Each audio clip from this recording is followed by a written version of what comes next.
Hi everyone, उम्मीद है आप सब अच्छे होंगे और अपनी अपनी तैयारी में लगे होंगे। जैसा कि आपको पता है कि हम आपकी जीआईसी मेंस एग्ज़ाम के लिए एक नई सीरीज़ चला रहे हैं। पिछले जो हमने 2 वीडियोस बनाए हैं इस सीरीज़ के, उसमें हमने 250 वर्ड्स के क्वेश्चन की बात करी थी, जिसमें हमने शेक्सपियर और चौसर को कवर किया है। आज के सेशन में हम आपके लिए 150 वर्ड्स के लॉन्ग आंसर्स की बात करेंगे।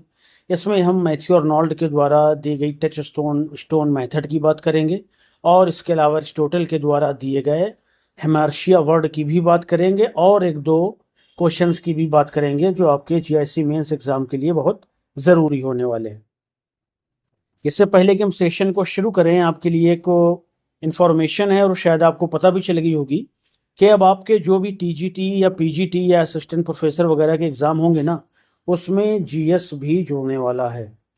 ठीक है, जैसे मान लीजिए टीजीटी के आपके टोटल क्वेश्चन जो अभी तक पूछे जाते थे वो 125 हुआ करते थे, लेकिन अब क्या होगा कि ये क्वेश्चन हो जाएंगे 120 और इस 120 में आपके 30 रहेंगे जीएस के और 90 आपके सब्जेक्ट के रहेंगे। एक और चीज़ जो उसमें लागू होने वाली है वो है निगेटिव मार्किंग। क्या भाई? Negative marking. तो थोड़ा सा जो तैयारी है ना आपकी, उसको थोड़ा और आपको जोर लगा के करना रहेगा।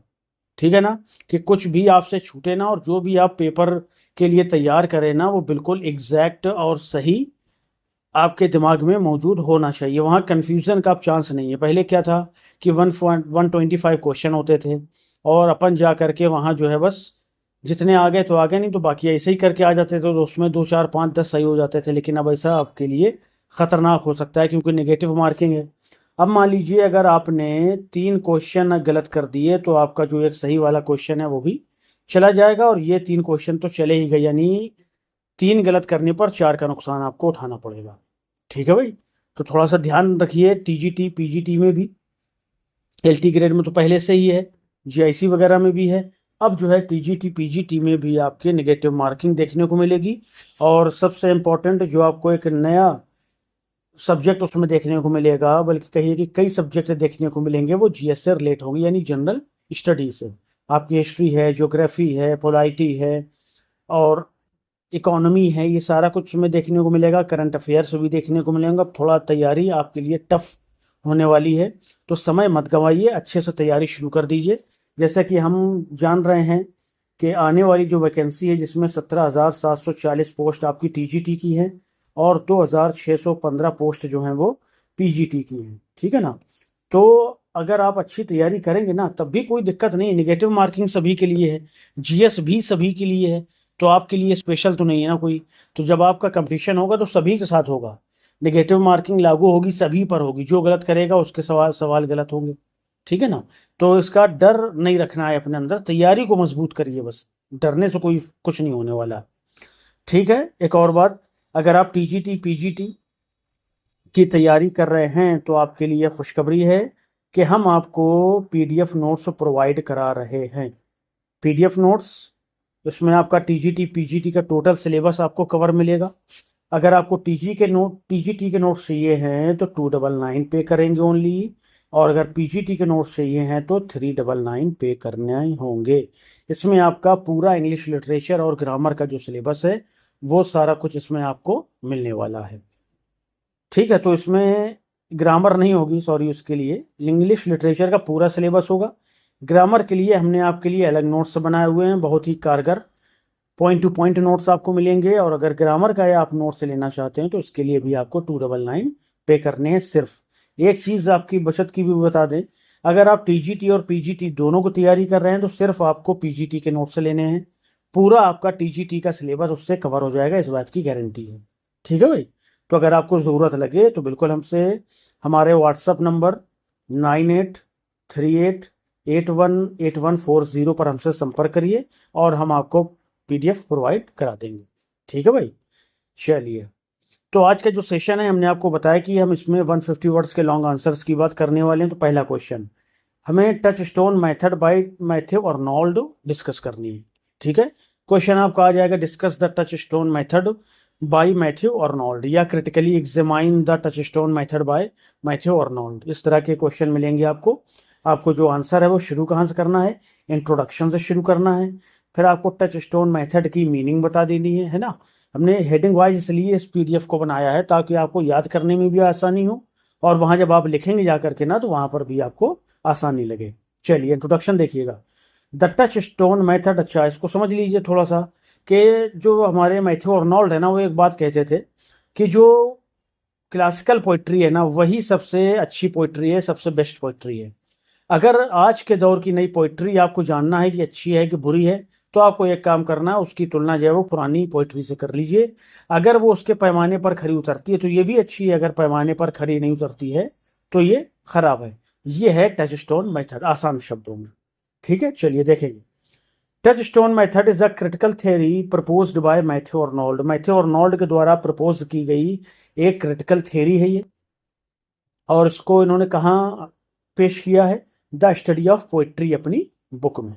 ठीक है, अर्नोल्ड मानते थे दैट की द ग्रेटनेस ऑफ पोइट्री, जो पोइट्री की महानता है ना, should be judged by comparing, should be judged, इसे जज किया जाना चाहिए बाय कंपेयरिंग, कंपेयर करके, विथ द फाइनेस्ट पैसेजेस, उन फाइनेस्ट या सबसे सुंदर और अच्छे पैसेजेस या पोएम्स से from the works of the great poets, जो महान कवि लिख करके गए हैं। महान मतलब क्लासिकल जो भी लिख करके गए हैं, ये इनका मानना था कि महान कवियों की, आप क्लासिकल वर्ड हटा दीजिए, ग्रेट पोएट्स कर दीजिए, ग्रेट पोएट्स के जो भी वर्क हैं उससे आप तुलना कर लीजिए आज के दौर की पोएट्री की, आप दूध का दूध और पानी का पानी आसानी से कर लेंगे। मीनिंग देख लीजिए क्या है टच स्टोन मेथड की। The word touch stone originally refers to a black stone. जो टच स्टोन का वर्ड है ना, ये असल में ब्लैक स्टोन को रिफर करता है। Used to test the purity of gold, जिसका इस्तेमाल सोने की शुद्धता के लिए किया जाता है।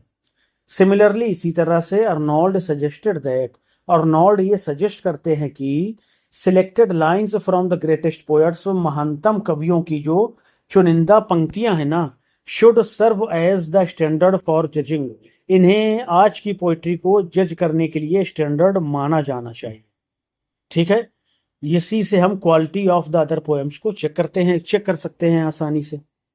चलिए फीचर्स देखिए क्या है इसके मेथड के। Compare poetry with universally accepted masterpieces, जो यूनिवर्सली एक्सेप्टेड पोइटिक पीसेस है ना महान कवियों के, उनसे आप इनकी तुलना करिए। Emphasise high seriousness, truth and poetic excellence, emphasise और जोर दीजिए किस पर? उस पोइट्री की सीरियसनेस पर, ट्रुथ सच्चाई पर, एंड पोइटिक एक्सीलेंस और पोइटिक एक्सीलेंस पर। इनकरेजेस ऑब्जेक्टिव लिटरेरी क्रिटिसिज्म, और इनकरेज करिए ऑब्जेक्टिव लिटरेरी क्रिटिसिज्म को। ठीक है, रिजेक्ट और रिजेक्ट कर दीजिए, अच्छा rejects judging poetry merely by popularity और हिस्टोरिकल इंपॉर्टेंस। अच्छा, इस बात को ये रिजेक्ट करते हैं कि आप किसी भी पोइट्री को उसकी पॉपुलैरिटी या हिस्टोरिकल इंपॉर्टेंस की वजह से सिर्फ अच्छा नहीं कह सकते हैं, जब तक कि वो हमारे महानतम कवियों की लाइनों से मैच ना करती हो। ठीक है, यहाँ पर आप थोड़ा ये बहस कर सकते हैं कि क्या ज़रूरी है कि कोई अच्छी एक पोयम जो लिखी गई है वो हमारे सामने उन चीज़ों को पेश करती है कि जिसे दूसरे पेश करने में ना, क्या कह दीजिए कि अयोग्य हैं जिसको पेश करने में, तो क्या तभी भी हम उसको अच्छा नहीं मानेंगे इसलिए कि वो पुराने लोगों के कसौटी पर खरी नहीं उतर रही है? तो ये बात पे बहस हो सकती है, लेकिन इनका कहना यही था कि जब तक उनसे तुलना करने पर ये अच्छी नहीं साबित होगी तो अच्छी नहीं मानी जा सकती है। आगे देखिए मेरिट्स क्या है इसके। The method provides a reliable standard for evaluating poetry and helps readers recognise true poetic greatness. ये जो मेथड है प्रोवाइड करती है क्या? ए रिलायबल स्टैंडर्ड, एक वो रिलायबल विश्वसनीय स्टैंडर्ड को प्रोवाइड करती है हमें फॉर इवेल्युएटिंग पोइट्री, पोइट्री को इवेल्युएट करने में, उसकी जांच करने में।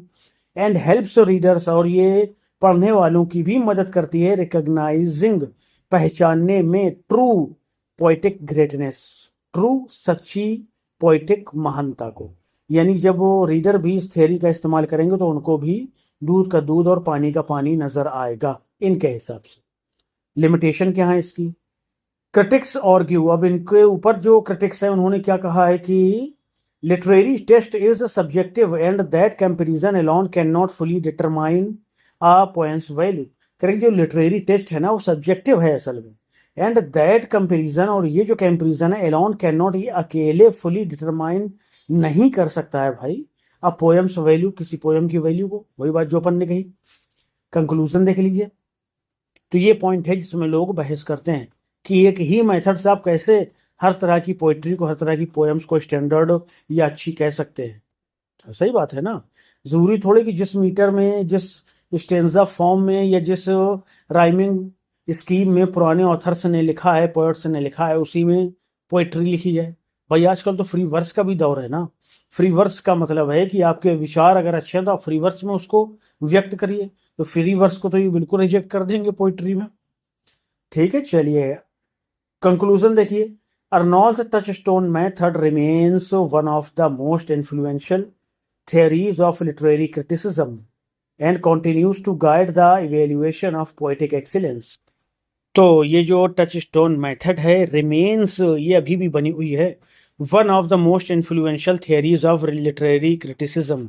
लिटरेरी क्रिटिसिज्म की सबसे ज़्यादा महत्वपूर्ण या सबसे ज़्यादा प्रभावशील थियरीज में अभी भी इसका नाम है। And continues to guide the evaluation of poetic excellence, और अभी भी ये क्रिटिक्स को गाइड करती है पोएटिक एक्सीलेंस के एवेल्युएशन में, उसकी जांच करने में। ठीक है भाई, तो ये थी हमारे मैथ्यू अर्नोल्ड की टच स्टोन मेथड। इसको हमने 5 से 6 हेडिंग्स में बढ़िया से डिस्कस कर लिया है। उम्मीद है आपका वो क्वेश्चन भी पसंद आया होगा और आंसर भी। ये आपके देखिए इसी तरह की जेईसी मेंस में आपको पूछे जाने वाले क्वेश्चन हैं ये। और ये तो आपके ये समझिए कि ये प्रीवियस ईयर में भी पूछे गए हैं क्वेश्चन। ठीक है ना, बढ़िया से तैयारी करिए। और अगर आप इसकी भी पीडीएफ चाहते हैं ना, तो हमसे जो है, जो हमने आपको नंबर बताया उसमें कांटेक्ट करिए, वहाँ पर अपना नाम लिख के भेज दीजिए और अपना कोर्स और अपना ज़िला। ठीक है, हम आपको वहाँ पर एक क्यूआर कोड प्रोवाइड करा देंगे, आप पेमेंट करिएगा, पीडीएफ आपको मिल जाएगी।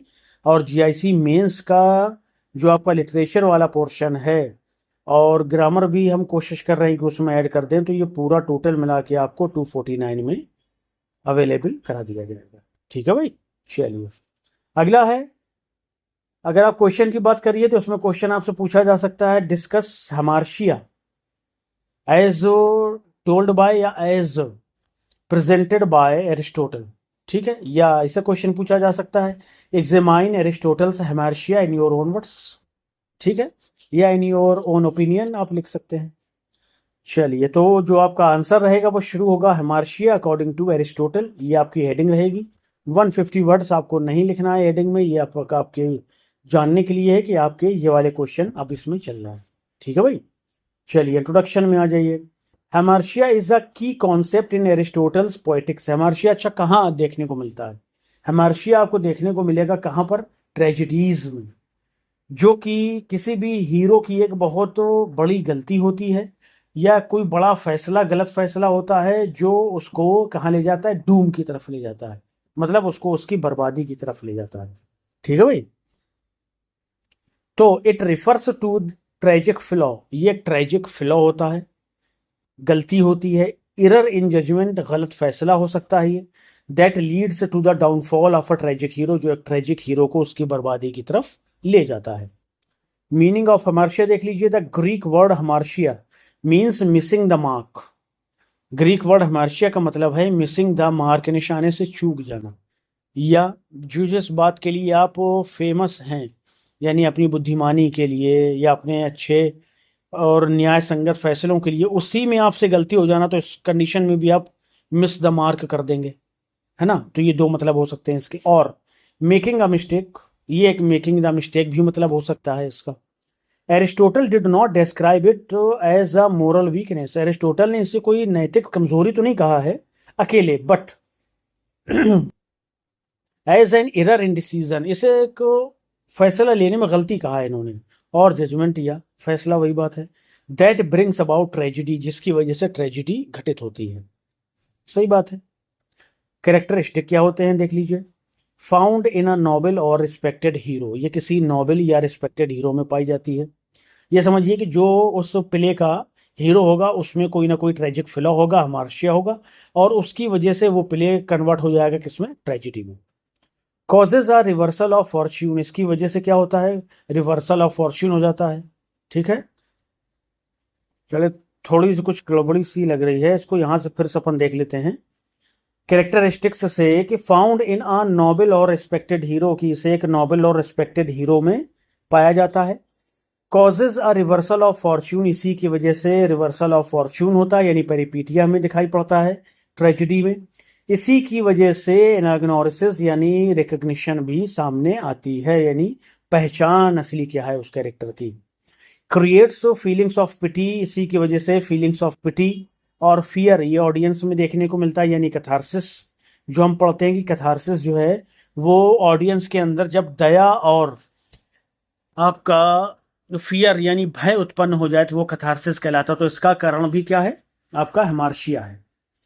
ठीक है, रिजल्ट्स इन कैथारसिस ये अपन ने बात कर ली है कि इसी की वजह से जो ऑडियंस है वो इमोशनल प्योरिफिकेशन हो जाता है उनका, यानी भावात्मक रूप से शुद्ध हो जाते हैं, सब कुछ अपने आंसुओं में बहा देते हैं। आगे देखिएगा examples. Oedipus unknowingly fulfills prophecy because of ignorance, ये पहला एग्जाम्पल है कि इडिपस जो है अज्ञानता की वजह से जो भविष्यवाणी थी उसको पूरा कर देता है। Macbeth unchecked ambition brings about his tragic fall, और मैकबेथ का जो अनचेक्ड एम्बिशन है ना उसके ट्रेजिक फॉल को लेकर के आता है। और किंग लियर में जो मिस जजमेंट जो वो करते हैं बेचारे अपनी पुत्रियों को लेकर के, उसकी वजह से वो जिंदगी भर कष्ट उठाते हैं बाद की जिंदगी में, और आखिरकार कॉर्डेलिया के साथ में लास्ट में मर जाते हैं। कंक्लूजन में आ जाइए। अकॉर्डिंग टू एरिस्टोटल, एरिस्टोटल के हिसाब से hamartia is the central cause of tragedy, क्योंकि हमार्शिया जो है वो ट्रेजिडी का सेंट्रल कॉज है। और ये कहना बिल्कुल सही है इनका, क्यों? क्योंकि हमने ऊपर पढ़ा है कैरेक्टरिस्टिक्स में कि हमार्शिया की वजह से, एक बार फिर से देख लीजिए, हमार्शिया की वजह से ही पेरिपीटिया होगा, यानी भाग्य बदल जाएगा। इनैग्नोरिसिस भी इसी के कारण होता है, यानी उस कैरेक्टर की असली पहचान हो जाती है। Pity and fear in the audience यानी कैथारसिस भी इन्हीं की वजह से उत्पन्न होता है।